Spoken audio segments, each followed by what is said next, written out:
Welcome to this series of final term preparation. ये final term की preparation series की video है। Complete series इस चैनल के ऊपर अपलोड की जा रही है और आज की वीडियो के अंदर आपको CS201 की फाइनल टर्म की प्रिपरेशन के लिए इंपॉर्टेंट पॉइंट्स करवाए जा रहे हैं।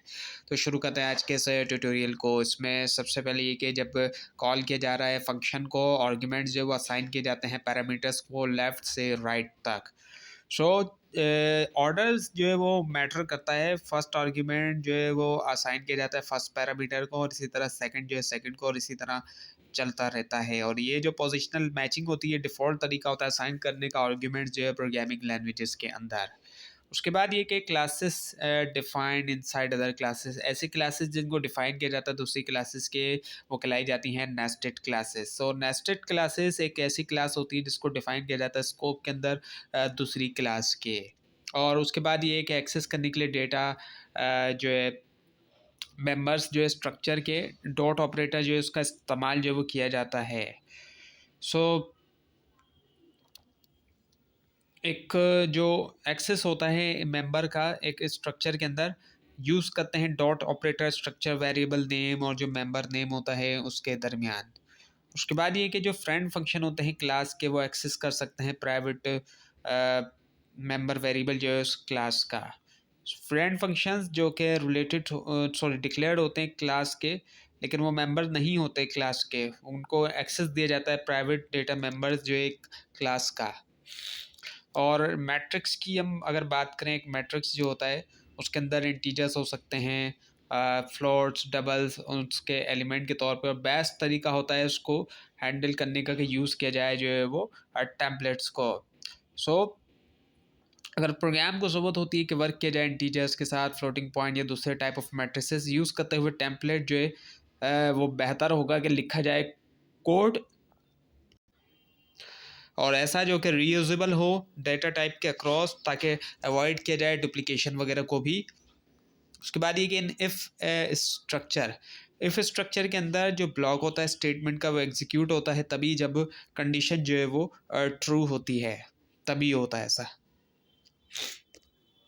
उसके बाद ये कि जो असाइनमेंट ऑपरेटर है वो राइट एसोसिएटिव है। सो असाइनमेंट ऑपरेटर जो है वो वर्क करता है पहले इवेल्यूएट करते हुए राइट हैंड साइड जो ऑपरेटर की, और फिर असाइन करता है जो रिजल्ट होता है लेफ्ट हैंड साइड वेरिएबल को। उसके बाद ये कि whenever dynamic memory allocation is made in C और C++, it is freed explicitly. Dynamic memory जो कि एलोकेट की जाती है न्यू या मैलिक के साथ, सो मेमोरी जो है वो एलोकेट होती है हीप से एग्जीक्यूशन के दरमियान। एक जो प्रोग्राम की एक एग्जीक्यूशन होती है, और वेरिएबल्स की तरह नहीं होता जो कि एलोकेट किए जाते स्टेक के ऊपर। डायनेमिकली एलोकेटेड मेमोरी जो है वो ऑटोमेटिकली तौर पर रिलीज़ नहीं होती जब उसका ज़ाहिर बात इस्तेमाल में वो नहीं है। और उसके बाद ये कि जो अप्रोप्राइट डेटा टाइप होती है स्टोर करने के लिए नंबर ऑफ़ रोज़ और कॉलम को, वो जो है मैट्रिक्स की वो है इंटीजर्स। सो नंबर ऑफ़ रोज़ और कॉलम जो होते हैं मैट्रिक्स के अंदर, उनको ज़रूरी होता है कि वो हों एक इंटीजर, ना कि एक डेसिमल। सो यूज़ करना इंटीजर डेटा टाइप जो है इस पर्पज़ के लिए वो सेंसिबल भी है, और ये कॉमनली यूज़ किया जाता है इसको ताकि स्टोर किया जाए होल नंबर्स को। उसके बाद ये कि all A template function must have at least one generic data type. Template function by definition उनको ज़रूरी होता है कि प्लेस होल्डर या फिर जेनरिक डेटा टाइप की के रिप्लेस हों यूज़र प्रोवाइडेड डेटा टाइप के साथ, और एक टेम्पलेट फंक्शन की लाजमी तौर पर एटलीस्ट एक पैरामीटर हो, और यूज़ करते हुए इस प्लेस होल्डर को वो कर सके यूज़ टेम्पलेट की फंक्शनैलिटी। और उसके बाद ये कि class is a user defined data type. So classes जो है वो ब्लूप्रिंट होती हैं ऑब्जेक्ट क्रिएट करने के लिए। क्लासेस जो है वो यूज़र डिफाइंड है क्योंकि इनको डिफ़ाइन किया जाता है प्रोग्रामर की तरफ से, ना कि जो बेसिक या प्रिमिटिव डेटा टाइप हैं जैसे कि इंटीजर, फ्लोट या करेक्टर वगैरह, जिनको प्रोवाइड किया जाता है प्रोग्रामिंग लैंग्वेज की तरफ से। और क्लासेस जो है यूज़ की जाती है रिप्रेजेंट करने के लिए ज़्यादा complicated user defined data group करते हुए डेटा को एक साथ, और जो फंक्शंस वगैरह होते हैं। उसके बाद ये pointer is a special variable that contain memory address. Pointer जो क्या है कि स्पेशल वेरिएबल होता है जिसके अंदर मेमोरी एड्रेस है। सो एक स्पेशल काइंड ऑफ वेरिएबल है जो कि स्टोर नहीं करता डेटा डायरेक्टली ना, इसके मुकाबले में ये स्टोर करता है मेमोरी एड्रेस जो है दूसरे वेरिएबल्स के। और पॉइंटर अलाउ करता है इनडायरेक्ट मैनिपुलेशन डेटा की, और ये जो है बहुत ही ज़्यादा पावरफुल लेकिन जो है ट्रिकी फीचर होता है लैंग्वेज का। उसके बाद ये कि when a value is referred by a normal variable then it is known as direct reference. So यहाँ पर जो है वो डिस्क्राइब किया जाता है डायरेक्ट एक्सेस को। सो जब आप यूज़ करते हैं एक वेरिएबल नेम, आप जो है वो रेफ़र कर रहे हैं डायरेक्टली जो है लोकेशन को जहाँ पर वेरिएबल की वैल्यू जो है वो स्टोर होती है। सो उसके बाद ये कि overloaded delete operator function takes the same parameter, ये लेता है सेम पैरामीटर जैसे कि आर्गुमेंट जिसको रिटर्न किया न्यू ऑपरेटर फंक्शन ने। सो जब आप ओवरलोड करते हैं डिलीट ऑपरेटर को, सो जो टाइप है पैरामीटर की, पैरामीटर ओवरलोडेड डिलीट फंक्शन की वो लेता है, उसको जो वो लेता है तो उसको मैच करना चाहिए टाइप जो है पॉइंटर जिसको रिटर्न किया ओवरलोडेड न्यू फंक्शन ने। उसके बाद ये कि सी जो है वो वाइडली तौर पे जानी जाती है डेवलपमेंट लैंग्वेज जो है यूनिक्स ऑपरेटिंग सिस्टम जो है उसकी लैंग्वेज के तौर पर। और ये जारी बात है कि हिस्टोरिकल फैक्ट है कि जो अर्ली यूनिक्स वर्जन है उनको लिखा गया सी के अंदर। और उसके बाद ये कि जो टेम्पलेट फंक्शन है उसका जो है लाजमी तौर पे एक या ज़्यादा जो है वो आर्ग्यूमेंट होने चाहिए। सो जब क्रिएट किया जा रहा है टेम्पलेट फंक्शन को ज़रूरी होता है कि हाँ पैरामीटर्स डिक्लेयर्ड जो है फंक्शन के लिए कि वो वर्क करे, और फंक्शन के मल्टीपल आर्ग्यूमेंट हो सकते हैं और जो टाइप है पैरामीटर की उसको यूज़ किया जा सकता है मल्टीपल पैरामीटर्स के लिए। उसके बाद है structured query language is use for database management, SQL जिसको हम कहते हैं स्ट्रक्चर्ड क्वेरी लैंग्वेज। ये एक स्पेशल पर्पस लैंग्वेज है जिसको डिज़ाइन किया गया इंटरेक्टिंग के लिए डेटाबेसेस के साथ, और उसको यूज़ किया जाता है एक्सेस करने के लिए, मैनिपुलेट करने के लिए, मैनेज करने के लिए डेटा जो है रिलेशनल डेटाबेस सिस्टम्स के अंदर। उसके बाद ये कि pointer is a variable which store memory address, एक ऐसा वेरिएबल होता है पॉइंटर जो कि स्टोर करता है मेमोरी एड्रेस। सो पॉइंटर जो है वो स्टोर करते हैं मेमोरी एड्रेसेस को। और उसके बाद ये कि all preprocessor directives are started with symbol hash, तमाम जितने भी प्री प्रोसेसर डायरेक्टिव्स होते हैं वो सिंबल हैश के साथ स्टार्ट होते हैं। सो प्री प्रोसेसर डायरेक्टिव्स जो है उसके अंदर हम देखते हैं कि तमाम जो हैश का सिंबल है उसके साथ होते हैं।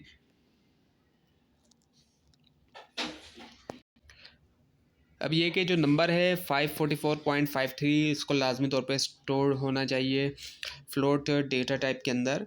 सो जो नंबर है अब इसके अंदर आप देख सकते हैं कि डेसिमल पार्ट है तो इसको स्टोर होना चाहिए फ्लोटिंग डेटा टाइप के अंदर।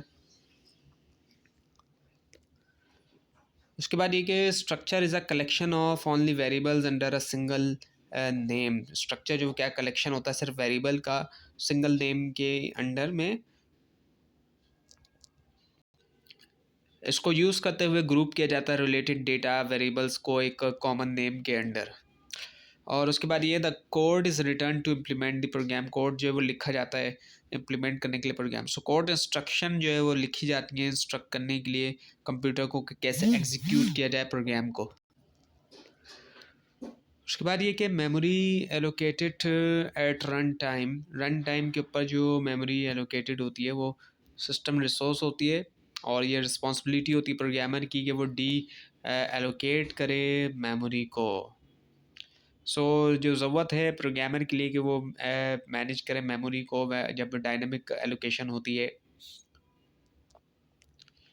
उसके बाद ये कि new and delete are also used with class object and data type as well.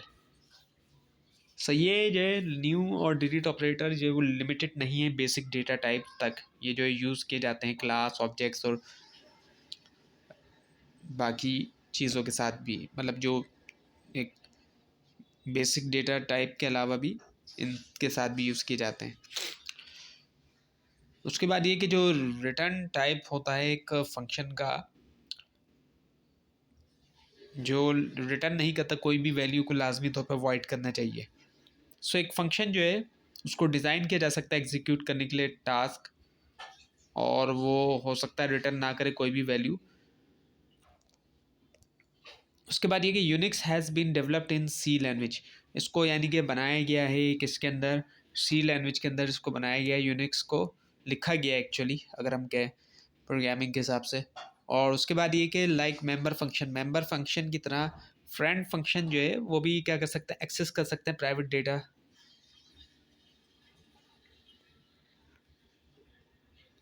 Member of class, अच्छा।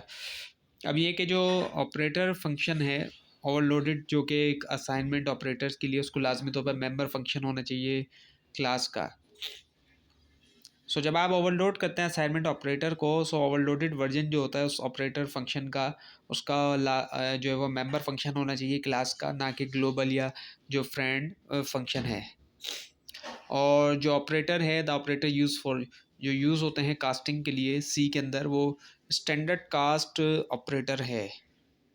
सी जो है वो यूज़ करती है ट्रेडिशनल या फिर स्टैंडर्ड कास्ट ऑपरेटर के कन्वर्ट करें एक डेटा टाइप को दूसरी तक। उसके बाद ये कि व्हेन एन एरे, जब एक एरे जो है उसको पास किया जाता है एक फंक्शन को, सो जो डिफ़ॉल्ट वे ऑफ पासिंग है इस एरे को करने का वो है बाय रेफरेंस। तो जब आप पास करते हैं एक एरे को as an argument, so array जो है वो कॉपी नहीं होता, स्टेट के जो मेमोरी एड्रेस होता है एरे का वो पास हो जाता है। उसके बाद ये कि we can also create an array of user defined data type. So arrays जो है वो लिमिटेड नहीं होते हैं बिल्ट इन डेटा टाइप तक, जैसे कि इंटीजर, फ्लोट वगैरह। आप जो वो क्रिएट कर सकते हैं एरे को अपनी खुद की क्लास के या फिर जो यूज़र डिफाइंड स्ट्रक्चर्स वगैरह हैं। उसके बाद ये कि default mechanism of function calling in case of array is called by reference and in case of variable is called by value. So call by reference से है एक तरफ, तो एक तरफ call by value. So call by reference जो है arrays के लिए वो ये कि जो एड्रेस होता है एरे का वो पास होता है और चेंज होता है विद इन फंक्शन, अफेक्ट करता है ओरिजिनल वे एरे सॉरी। और call by value for variable जो है जो कॉपी होती है वेरिएबल्स की वो बनाई जाती है और पास की जाती है, और चेंजेस जो होती है फंक्शन के अंदर वो अफेक्ट नहीं करती ओरिजिनल वेरिएबल्स को। और उसके बाद ये कि जो न्यू एंड डिलीट हैं वो ऑपरेटर हैं, जबकि मैलिक और फ्री जो है वो फंक्शन हैं। सो मैलिक और फ्री जो है वो फंक्शन होते हैं जिनको यूज़ किया जाता है डायनामिक मेमोरी एलोकेशन के लिए और डील करने के लिए सिर्फ रॉ मेमोरी के साथ। उसके बाद ये कि फॉर सी इन के लिए जो सोर्स है वो नॉर्मली एक कीबोर्ड है और डेस्टिनेशन जो है वो वेरिएबल हो सकती है। सो डेटा जो है वो आता है कीबोर्ड से और स्टोर होता है एक वेरिएबल के अंदर। उसके बाद ये था प्रोग्राम्स इन विच वी, जिसके अंदर हम क्या करते हैं एलोकेट करते हैं स्टैटिक मेमोरी, रन किया जाता है उसको एसेंशियली जो है स्टैक के ऊपर। वेरिएबल्स जिनको डिक्लेयर किया जाता है नॉर्मली जो है उनको एलोकेट किया जाता है मेमोरी सेक्शन के ऊपर खिलाए जाते हैं स्टैक। और स्टैक मेमोरी एलोकेशन होती है कंपाइल टाइम के दरमियान। स्टैक जो है वो ऑटोमेटिक होता है नेचर, और जो मेमोरी है ऑटोमेटिकली रिक्लेम होती है जब स्टैक जो है सॉरी वेरिएबल जो है वो आउट ऑफ स्टॉक होता है, आउट ऑफ स्कोप होता है सॉरी। उसके बाद ये कि जो ऑब्जेक्ट एफ स्ट्रीम है उसको यूज़ किया जा सकता है दोनों के लिए, फाइल इनपुट और जो फाइल आउटपुट हैं। सो एफ स्ट्रीम जो है ऑब्जेक्ट, इनको यूज़ किया जा सकता है दोनों के लिए। रीडिंग करना डेटा जो है फाइल से, फाइल इनपुट, और राइटिंग डेटा करना फाइल के लिए फाइल आउटपुट। और ये जो है कंबाइन करता फंक्शनैलिटी आई एफ स्ट्रीम और ऑफ एफ स्ट्रीम की एक ऑब्जेक्ट के अंदर। उसके बाद ये कि overloaded delete operator function takes parameter of void pointer and returns void. तो जब आप ओवरलोड करते हैं डिलीट ऑपरेटर फंक्शन को, और ये रिक्वायर्ड होता है कि लिया जाए पैरामीटर जो है वॉइड टाइप का, क्योंकि जो पॉइंटर आ रहा है मेमोरी से वो टाइप नहीं है, और ये रिटर्न भी करता है वॉइड को, क्योंकि ये रिटर्न नहीं करता कोई भी चीज़ डिलीटिंग मेमोरी के बाद। उसके बाद ये the function used for dynamic memory allocation return pointer of type void. So इससे मुराद ये कि जो डायनामिक एलोकेशन फंक्शन है जैसे कि मैलिक जो है सी के अंदर, और जो वॉइड रिटर्न बाय फंक्शन है जैसे कि मैलिक या फिर न्यू, इंडिकेट करता है कि फंक्शन रिटर्न करता है पॉइंटर जो है कुछ मेमोरी एड्रेस को, और जो टाइप है डेटा की जो कि स्टोर किया जा रहा है उस मेमोरी एड्रेस के ऊपर वो स्पेसिफाई नहीं होती, और जो रिटर्न वॉइड है लाजमी तौर पे एक्सप्लिसिटली कास्ट की जाए उसकी स्पेसिफिक टाइप को यूज़ करते हुए टाइप कास्ट। उसके बाद ये there are mainly 2 types of software. So mainly जो है वो 2 टाइप हैं सॉफ्टवेयर्स की, अगर हम देखें जो मेनली है, वैसे तो कई सारी, लेकिन जो मेन टाइप्स हैं वो मेनली 2 टाइप्स हैं सॉफ्टवेयर्स की। तो ये थी आज की वीडियो। आपको इस बारे में कोई क्वेश्चन है, खासतौर पर इसमें कोई मिस्टेक दिखाई तो ज़रूर हाईलाइट कीजिए, और इस पूरी सीरीज़ को देखने के लिए और मिड टर्म और फाइनल टर्म एग्जाम्स की प्रिपरेशन के लिए इस चैनल को सब्सक्राइब कीजिए, बेल आइकन के ऊपर क्लिक कीजिए। Thanks for watching this video and best of luck for your exams.